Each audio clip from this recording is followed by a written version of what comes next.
ഒരുപാട് പേര് പെട്ടെന്ന് വന്നിട്ട് അയ്യോ എനിക്ക് സർജറി ചെയ്യണം, എനിക്ക് പെണ്ണാവണം, എന്തോ ഒരു ഇതുപോലെ, അയ്യോ എനിക്ക് അങ്ങ് പെണ്ണാവണം, എനിക്ക് അങ്ങ് സർജറി ചെയ്യണം എന്നൊക്കെ ഭയങ്കര ഇതായിട്ടാണ് പറയുന്നത്. അവർ വിചാരിക്കുന്ന നമുക്ക് കുറേ പ്രിവിലേജ് കിട്ടുമായിരിക്കും, കുറേ ഇതൊക്കെ കിട്ടുമായിരിക്കും, അങ്ങനെയൊക്കെ വരുന്ന ആളുകളും ഉണ്ട്, ഫാൻറ്റസി ആയിട്ട് വരുന്ന ആളുകളും ഉണ്ട്. പക്ഷേ ഒരുപാട് വർഷം സ്ട്രഗിൾ ചെയ്ത് ഇതിലോട്ട് വന്ന ഒരുപാട് മനുഷ്യരുണ്ട്. അവരൊന്നും അങ്ങനെ പറഞ്ഞ് തെറ്റിദ്ധരിപ്പിക്കുകയോ അങ്ങനെ പറഞ്ഞ് ഇവരെ കൺവിൻസ് ചെയ്ത് ആ ഒരു റൂട്ടിലേക്ക് കൊണ്ടുപോവുകയോ അങ്ങനെയൊന്നും ചെയ്യത്തില്ല. പക്ഷേ ഇങ്ങനെ പെട്ടെന്ന് വന്ന കുറച്ച് ആളുകൾ ഇങ്ങനെ കൺവിൻസ് ചെയ്ത് കുറേ കുട്ടികളെ അങ്ങനെ ട്രാപ്പിലാക്കിയ ആളുകൾ ഒരുപാട് പേരുണ്ട്. ഈ LGBTQIA+, അതായത് ഇനിയും നമ്മൾ ഒരുപാട് ഐഡൻറ്റിറ്റീസിനെ നമ്മൾ തിരിച്ചറിയേണ്ടതുണ്ട്. ശാസ്ത്രം മുന്നോട്ട് പോകും തോറും നമുക്ക് അത്തരത്തിലൊക്കെ തിരിച്ചറിവുകൾ വരും. പക്ഷേ നമുക്കിപ്പോൾ അറിയാവുന്ന കാര്യങ്ങൾ പോലും സമൂഹത്തിൽ കൃത്യമായിട്ട് എത്തിയിട്ടുണ്ടോ എന്നുള്ളത് സംശയമാണ്. കാരണം അങ്ങനെ ഒരു റെസ്പോൺസ് അല്ല കിട്ടിക്കൊണ്ടിരിക്കുന്നത്. അപ്പം ഈ ഡിസ്ക്രിമിനേഷൻസൊക്കെ മാറി വരുന്നൊരു ആഗ്രഹം നമുക്കുള്ളപ്പോഴും ഇതൊക്കെ സാധ്യമാവുന്നതിന് കുറച്ചുകൂടെ പ്രവർത്തനങ്ങൾ നടത്തേണ്ടതുണ്ട്. ചില സിലബസിലൊക്കെ നമ്മൾ ഉൾപ്പെടുത്തുന്നതിനെ കുറിച്ചുള്ള ഡിസ്കഷൻസ് പോകുമ്പോഴും കൃത്യമായിട്ട് അതൊക്കെ പ്രതിഫലിക്കുന്നുണ്ടോ? ഇതിനുള്ള അവബോധം ആൾക്കാർക്ക് നമ്മളിപ്പോൾ സ്കൂളുകളിലൊക്കെ ആയാലും അല്ലെങ്കിൽ കോളേജിലൊക്കെ ആയാലും നമ്മൾ അവയർനെസ് കൊടുക്കുന്നുണ്ട്. ഇപ്പോഴും കുറെ ആൾക്കാർ അത് കേൾക്കാൻ തയ്യാറാവാത്ത ഒരുപാട് മനുഷ്യരുണ്ട്. തെറ്റിദ്ധാരണ പരത്തുന്ന ഒരുപാട് ആൾക്കാരുണ്ട്. ഇങ്ങനെയാണ് അങ്ങനെയാണ്, ഞാനും നാളെ ഒരു ട്രാൻസ് ആണെന്ന് പറഞ്ഞിട്ട് ഞാനും ഒരു ഡ്രസ്സ് ഇട്ടിട്ട് സ്ത്രീകളുടെ ബാത്റൂമിൽ കയറട്ടെ, അല്ലെങ്കിൽ ഞാൻ അവിടെ കയറട്ടെ, സ്ത്രീകളിരിക്കുന്ന അവിടെ പോട്ടെ, അങ്ങനെയാണ് അവർ ചിന്തിക്കുന്നത്.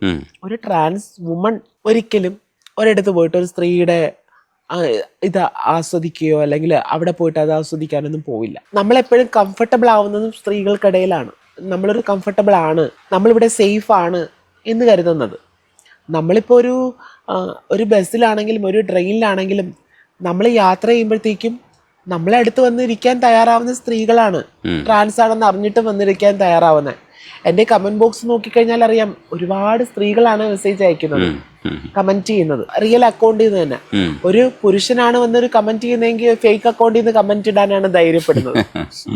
നമ്മൾ ആൾക്കാരെ സഹകരിക്കാനോ കേൾക്കാനോ ഒന്നും തയ്യാറാവുന്നില്ല. ഇപ്പം നമ്മുടെ വീട്ടിൽ തന്നെ, ഇപ്പം എൻ്റെ വീട്ടിൽ തന്നെ ഞാനൊരു ട്രാൻസ് വുമൺ ആണ്. എൻ്റെ വീട്ടിലുള്ളവർക്ക് ട്രാൻസ് വുമണിനെ കുറിച്ച് അവയർനെസ് ഉണ്ടെന്ന് ഞാനൊരിക്കലും കരുതുന്നില്ല. അത് സാരി ഉടുത്തത് നടക്കുന്നു. ചിലപ്പോൾ എൻ്റെ അമ്മയ്ക്കോ എൻ്റെ അനിയനോ അതിനെക്കുറിച്ച് ചെറിയൊരു അവയർനെസ് ഉണ്ടാവും. കാരണം ഞാൻ എൻ്റെ അമ്മയുടെ മുന്നിൽ വെച്ച് ഡ്രസ്സ് മാറാറുണ്ട്. അപ്പോൾ എന്തായാലും അമ്മയ്ക്കറിയാം ഞാൻ അത്രയും ഇത് ചെയ്ത് സ്ട്രഗിൾ ചെയ്ത് അത്രയും സർജറി ചെയ്തു. ഞാൻ എൻ്റെ ശരീരവും മനസ്സും ഒക്കെ ഒരു പെണ്ണായിട്ട് പാകപ്പെട്ട് സ്ത്രീയായിട്ട് പാകപ്പെട്ട് കഴിഞ്ഞു എന്ന്. അപ്പം ഞാൻ ഈ സ്ത്രീയായിട്ട് പാകപ്പെട്ട് കഴിഞ്ഞു എന്ന് പറയുമ്പോൾ ആൾക്കാർ പറയും, സ്ത്രീയോ എവിടെ, സ്ത്രീ എവിടെയാ, അവർക്ക് പ്രസവിക്കാൻ പറ്റുമോ, അല്ലെങ്കിൽ അവർക്ക് അങ്ങനെ പറ്റുമോ? അങ്ങനെയാണ് ആളുകൾ കരുതണ. അങ്ങനെയാണ് ഒരു സ്ത്രീ എന്ന് പറയുമ്പോഴത്തേക്ക് ഭയങ്കര പ്രസവിച്ച് 10 കുട്ടികളെ പ്രസവിക്കണമെന്നോ അല്ലെങ്കിൽ അങ്ങനെയൊന്നും അല്ല. മാനസികമായിട്ട് നമ്മളൊരു സ്ത്രീയാണെന്ന് സങ്കല്പിച്ച് ജീവിക്കുന്ന മനുഷ്യര്. എൻ്റെ പാർട്ട്ണറോട് ഞാൻ പറഞ്ഞിട്ടുള്ളതാണ്, എന്നെ നിങ്ങൾ പരിപൂർണമായിട്ടുള്ളൊരു സ്ത്രീ ആയിട്ടല്ല കാണേണ്ടത്, എന്നെ നിങ്ങൾ ട്രാൻസ് വുമൺ ആയിട്ടാണ് കാണേണ്ടത്. I am a trans person. എന്നെ അങ്ങനെ കാണാവൂ. ഒരു ട്രാൻസ് വുമൺ നിന്ന് പ്രതീക്ഷിക്കുന്നതേ പ്രതീക്ഷിക്കാവൂ. കാരണം ഞാനൊരു പരിപൂർണത എത്തിയൊരു സ്ത്രീ ആണെന്ന് കരുതിയിട്ട് നിങ്ങൾ എന്നെ സമീപിക്കരുത്.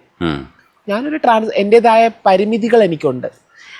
ആ ഒരു പരിമിതികളിൽ മാത്രമേ എനിക്ക് എന്ത് കാര്യവും ഇപ്പം സംസാരത്തിലായാലും എൻ്റെ പ്രവൃത്തിയിലായാലും ഒക്കെ ഞാൻ ഒരു ട്രാൻസ് വുമൺ ചെയ്യുന്ന പോലെ ആയിരിക്കുള്ളൂ. പല ആൾക്കാരും പറയും, നടക്കുന്ന കാണുമ്പോൾ പെണ്ണെന്നാണ് വിചാരിക്കുന്നത്, കണ്ടാൽ തന്നെ അറിയാം ആണാണെന്നൊക്കെ പറഞ്ഞ ആളുകൾ കമൻറ്റ് ചെയ്യാറുണ്ട്. അത് മെൻ്റലി നമ്മളെ വേദനിപ്പിക്കാനാണെങ്കിലും അവർ ഇപ്പോഴൊക്കെ ഞാൻ അങ്ങനെ ഒരു നെഗറ്റീവ് കമൻസ് ഒക്കെ കാണുമ്പോൾ പണ്ടൊക്കെ എടുത്ത് സ്ക്രീൻഷോട്ടൊക്കെ ഇട്ട് അവരങ്ങനെ പറഞ്ഞു ഇവരിങ്ങനെ പറഞ്ഞു എന്നൊക്കെ പറഞ്ഞിട്ട് ഇടാറുണ്ട്. അപ്പം ഞാനൊന്നും കാര്യമാക്കാറേ ഇല്ല. നമ്മളെ ജീവിതം ജീവിക്കുന്നു, അവരവരുടെ ജീവിതം ജീവിക്കുന്നു. ഇടയ്ക്ക് സീമ പറഞ്ഞിട്ടുണ്ടായിരുന്നു, ഞാനൊരു മീറ്റ് ഇടുകയാണെങ്കിൽ ഫാമിലി മെമ്പേഴ്സ് ഉൾപ്പെടെയുള്ളവർക്കെതിരെ കേസെടുക്കേണ്ടി വരുമെന്ന് പറയും പോലെ തൊഴിലിടത്ത് ചൂഷണം നേരിട്ടു എന്ന് പറഞ്ഞത്. അപ്പോൾ മിമിക്രി ആർട്ടിസ്റ്റുകളോടൊപ്പം വർക്ക് ചെയ്യുമ്പോഴും അവരുടെയൊക്കെ പെരുമാറ്റം ആ തരത്തിലായിരുന്നു എന്നുള്ളത് സീമ ഒരിക്കൽ പറഞ്ഞിട്ടുണ്ട്. അത്രയും വേദനിപ്പിക്കുന്നൊരവസ്ഥ ആ ഘട്ടത്തിൽ എത്തിയപ്പോഴും ഉണ്ടായിരുന്നു എന്ന് വേണം അങ്ങനെ മനസ്സിലാക്കാൻ. തീർച്ചയായിട്ടും. ഞാൻ ഒരിക്കൽ ഒരു ഗ്രൂപ്പിൽ പ്രോഗ്രാം ചെയ്തുകൊണ്ടിരിക്കുന്ന സമയത്ത് എല്ലാ ആൾക്കാരും കഴിഞ്ഞിട്ടാണ് ലാസ്റ്റാണ് എനിക്ക് ബാത്റൂം കിട്ടുക. അപ്പോൾ എനിക്ക് ഒരുപാട് സമയം വേണം ഒന്ന് ഫ്രഷ് ആയിട്ടൊക്കെ വരാനായിട്ട്, കുറച്ച് ഒരു 45 മിനിറ്റ്സ് എങ്കിലും വേണം. അപ്പോൾ അന്ന് നമ്മളെ ലേസർ ട്രീറ്റ്മെൻറ്റോ അങ്ങനെയുള്ള സാധനങ്ങളൊന്നും എടുക്കാത്ത സമയമാണ്. അപ്പോൾ എനിക്ക് ഹെയർ ഒക്കെ വാക്സ് ചെയ്യണം, അങ്ങനെയൊക്കെ ഒരുപാട് സമയം എടുക്കണം. അങ്ങനെയൊക്കെ പോയ സമയത്ത് ഞാൻ ഫ്രഷ് ആയിട്ട് വരുന്ന സമയത്ത് എന്നെ അവർ ബസ്സിലിട്ടിട്ട് ഇങ്ങനെ ഇതുപോലെ ഞാൻ പറഞ്ഞു എനിക്ക് കുട്ടിക്കാലത്ത് ഉണ്ടായിട്ടുള്ള പോലെ അങ്ങനെ ആൾക്കാർ ഇങ്ങനെ വഴിയെ പോകുമ്പോൾ നീ ആണാണോ പെണ്ണാണോ എന്നുള്ള ഇതിൽ പറയും പോലെ എന്നെ ആ ബസ്സിലിട്ടിട്ട് രണ്ടുപേരെന്നെ ഇത്രയും ആൾക്കാരുണ്ടായിരുന്ന ബസ്സിലിട്ടിട്ട് നീ ആണാണോ പെണ്ണാണോ ഇത്രയും നേരം നിനക്ക് കുളിക്കാനും ഇത് ചെയ്യാനൊക്കെ വേണ്ടിയിട്ട് നിനക്ക് എന്താ ഇത്ര സമയം എന്ന് പറഞ്ഞിട്ട് എന്നെ വളരെ മോശമായിട്ട് എൻ്റെ ദേഹത്തൊക്കെ അവർ കയറി പിടിക്കുകയും എൻ്റെ ഡ്രസ്സ് അഴിക്കാൻ ശ്രമിക്കുകയൊക്കെ ചെയ്തിട്ടുണ്ട്. അപ്പോൾ തന്നെ ഞാൻ പോലീസിൽ വിളിച്ചു. കോട്ടയത്ത് വെച്ചിട്ടാണ് നടക്കുന്ന സംഭവം. പോലീസിൽ വിളിച്ചു. പോലീസ് വന്നു. കംപ്ലീറ്റ് ഗ്രൂപ്പ് അടക്കം എനിക്കതിൽ ഒരു എന്താ പറയുക ഇന്നും എനിക്കതിൽ ഒരു വേദനയും തോന്നിയിട്ടില്ല. അത്ര ആൾക്കാരെ പോലീസ് സ്റ്റേഷനിലേക്ക് എത്തിച്ചോളൂ. 10-30ഓളം മനുഷ്യരെ ഞാൻ പോലീസ് സ്റ്റേഷനിലേക്ക്, കാരണം കണ്ടു നിന്നവരും ഉണ്ടല്ലോ. നമ്മൾ ഒരു മനുഷ്യനൊരു തെറ്റ് ചെയ്യുമ്പോഴത്തേക്കും അത് തെറ്റ് ചെയ്യരുത് എന്ന് ഒരു 10 പേര് അവിടെ ഉണ്ടെങ്കിൽ 8 പേരും പറയാൻ തയ്യാറാവണം. ഒരാൾ തെറ്റ് ചെയ്യുന്നുണ്ടെങ്കിൽ ഒരാൾ ചിലപ്പോൾ പറയില്ലായിരിക്കും, പക്ഷെ 8 പേരും ആ തെറ്റിനെ പ്രോത്സാഹിപ്പിക്കുന്നു എന്നാണ് കണ്ടു നിൽക്കുമ്പോൾ. നമ്മൾ അവരെ വാക്കാലും അല്ലെങ്കിൽ പറയാതെയും നമ്മൾ നോക്കി നിന്ന് ആസ്വദിക്കുന്നുണ്ടെങ്കിൽ അവർ ആ തെറ്റിനെ പ്രോത്സാഹിപ്പിക്കുന്നുണ്ടെന്നാണ്. അപ്പൊ ഈ 2 പേര് ചെയ്തത് ഈ 28 പേരും കണ്ട് ആസ്വദിച്ചു. സ്ത്രീകളായിട്ടുള്ളവരും പുരുഷന്മാരായിട്ടുള്ളവരും ഒക്കെ ഉണ്ട് അതിനകത്ത്. അപ്പൊ അവരത് ആസ്വദിച്ചു. അപ്പോൾ എനിക്ക് തോന്നിയത് അവരും അർഹരാണ് പോലീസ് സ്റ്റേഷനിലേക്ക് കയറാനായിട്ട്. പ്രശ്നം ഞാൻ പോലീസ് സ്റ്റേഷൻ വഴി അത് ഹാൻഡിൽ ചെയ്തു. മാപ്പ് പറയിച്ചു, എല്ലാവരെയും കൊണ്ട് മാപ്പ് പറയിച്ചു. ആ പോലീസുകാർ വളരെയധികം സപ്പോർട്ടായിരുന്നു. അങ്ങനെയാണ് ആ പ്രശ്നം സോൾവ് ചെയ്യുന്നത്. ഈ സൗഹൃദങ്ങളൊക്കെ മനസ്സിൽ ചേർത്ത് നടക്കുന്ന ഒരാളാണ് സീമ. എങ്ങനെയാണ് അതിനെ ഒരു എന്താ പറയാ നമുക്കൊരു മുൻപോട്ട് പോക്കിനുള്ള ഊർജമായിട്ട് കാണാൻ പറ്റുന്നത്? ഇല്ലെങ്കിൽ അതെങ്ങനെയാണ് മനസ്സിൽ ചേർത്ത് വെക്കണേ? എൻ്റെ ജീവിതത്തിൽ വന്നിട്ടുള്ള എല്ലാ മനുഷ്യരും ഞാൻ ഓർക്കാറുണ്ട്. പക്ഷെ അവരൊക്കെ ഓർക്കുമെന്ന് എനിക്കറിയില്ല. എൻ്റെ മോശ സമയത്ത് കൂടെ നിന്നവർ, അല്ലാതെ നല്ല സമയത്ത് ഒപ്പം ഉണ്ടായിരുന്നവരൊക്കെ ഞാൻ ഓർക്കാറുണ്ട്. പക്ഷേ ഒരുപാട് പേര് യൂസ് ചെയ്തിട്ടുണ്ട്. അവരുടെ കാര്യങ്ങൾ കാണാൻ എന്നെ യൂസ് ചെയ്തിട്ടുള്ളതായിട്ട് എനിക്ക് തോന്നിയിട്ടുണ്ട്. ആ സമയത്ത് വന്ന് കൂട്ടുകൂടുക, നമ്മളോടൊപ്പം ഇരിക്കുക, നമ്മളോടൊപ്പം അവർക്ക് എന്തെങ്കിലും ഒരു നേട്ടം ഉണ്ടായി എന്ന് കാണുമ്പോഴത്തേക്കും നമ്മളെ വളരെയധികം മോശമായിട്ട് പറയുക, നമ്മളെ സൗഹൃദത്തിൻ്റെ ഒരു വില തരാതിരിക്കുക, അങ്ങനെയൊക്കെ ചെയ്തിട്ടുള്ള ഒരുപാട് പേരുണ്ട്.